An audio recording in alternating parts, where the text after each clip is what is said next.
Yeah.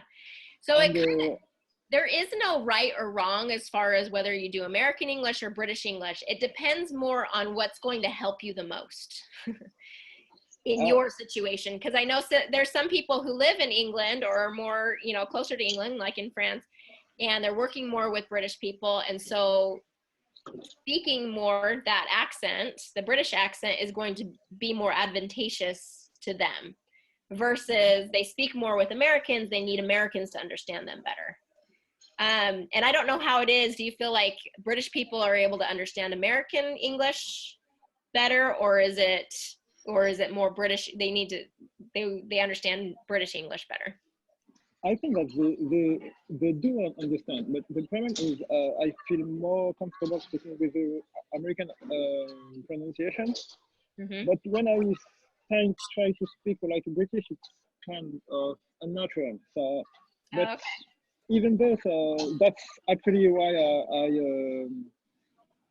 I subscribe to your program to help me speak more confidently with American pronunciation. Yeah. Yeah, and I don't actually have a problem with the fact that when you speak with British people, you kind of tend to take on that pronunciation, because what that tells me is that you're very adaptable and you hear the difference and you're able to adapt to that very quickly.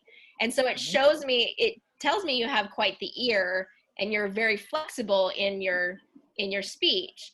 And that's a good thing. I think that kind of being able to adapt to your situation is it's good tools to have in our speech.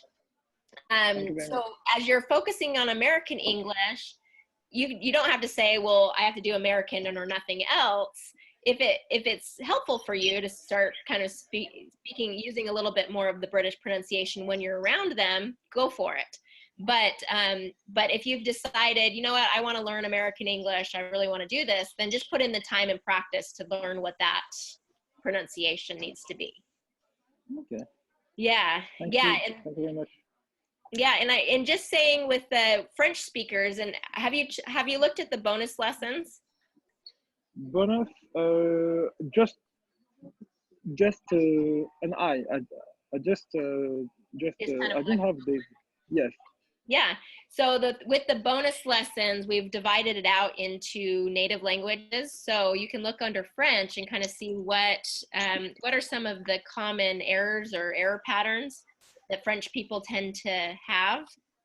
And so that can kind of help you fill in the gaps, because there's the 12 module get you a lot of the foundational skills, but there might be a few little sounds here and there that need to be put in there. So like, for instance, French speakers a lot of times tend to delete the H sound.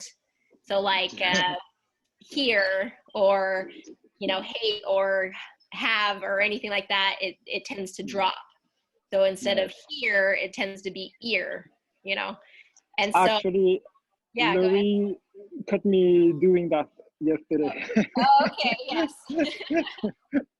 So those are things that aren't part of the 12 module course that we'll want to slip in there as part of the bonus lessons for you.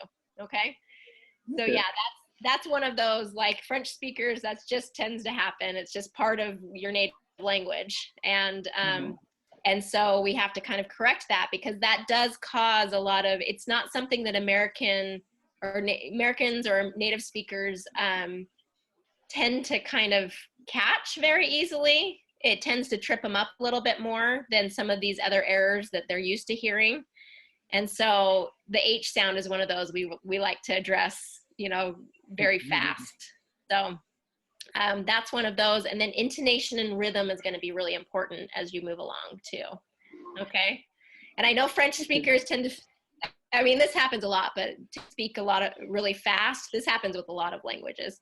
But just kind of those 3 easy tips: slowing down, moving your mouth, speaking up. Those are going to be really helpful here at the beginning, especially. Thank you very much. All right. And as I say that, I'm realizing I'm talking really fast right now. So No, it's okay. It's okay. I need to use it too. No, it's perfectly understandable. Okay, good. Good.